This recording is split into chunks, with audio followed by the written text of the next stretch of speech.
साखर विक्रेते आणि पुरवठादारांनी जास्तीत जास्त 15 दिवस पुरेल इतकाच साठा साठवावा। विक्रेत्यांनी साखरेचा अतिरिक्त साठा करू नये अशा सूचना देण्यात आल्या। याची तपासणी करण्यासाठी जिल्ह्यात 15 पथकं नियुक्त करण्यात आलेली आहेत। अचानक पद्धतीने धाड टाकून हे पथक तपासणी करणार आहे। त्याचबरोबर विक्रेते आणि पुरवठादारांकडे अतिरिक्त साठा आढळून आल्यास त्यांच्यावर कारवाई करण्यात येईल असा इशारा प्रशासनाने दिला आहे।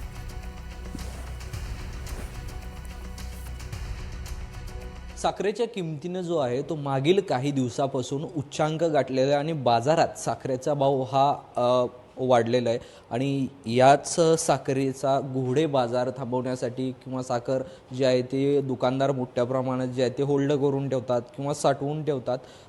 याचसाठी निर्बंध जे आहे ते सोलापूर जिल्हा पुरवठा अधिकारी कार्यालयाकडून घातले गेलेले आहेत। नेमक्या कशा पद्धतीचे निर्बंध आहेत आणि काय पथकं जे आहेत ते आपण नेमलेले आहेत याच संदर्भात बोलण्यासाठी आपल्यासोबत सोलापूरचे जे आहेत पुरवठा अधिकारी आहेत। सर, NDTV मराठीमध्ये स्वागत आहे आपलं। नेमके कशा पद्धतीची आपण उपाययोजना केलेली आहे? नमस्कार, मी ओंकार पडोळे।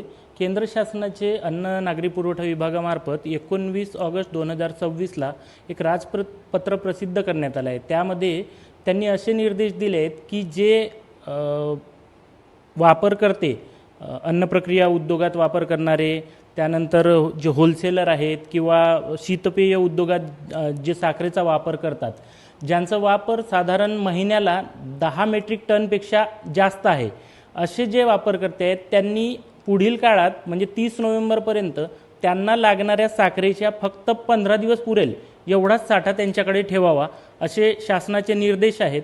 आणि मग तो साठा तेवढाच ठेवतायत का, काळाबाजारी होत आहे का, साठेबाजी होत आहे का, यासाठी आम्ही 11 तालुक्यांमध्ये 11 पथक तयार केलेत। तसेच सोलापूर शहरामध्ये सुद्धा 4 पथक तयार केले आहेत, ज्यांच्याकडून ही सगळी तपासणी होत आहे आणि त्यामध्ये कुठेही काळाबाजारी किंवा साठेबाजी आढळली तर आम्ही जीवनावश्यक वस्तू अधिनियम 1955 नुसार त्यांच्यावर फौजदारी कारवाई करू आणि पुढे अशी साठेबाजी होणार नाही यावर सुद्धा आम्ही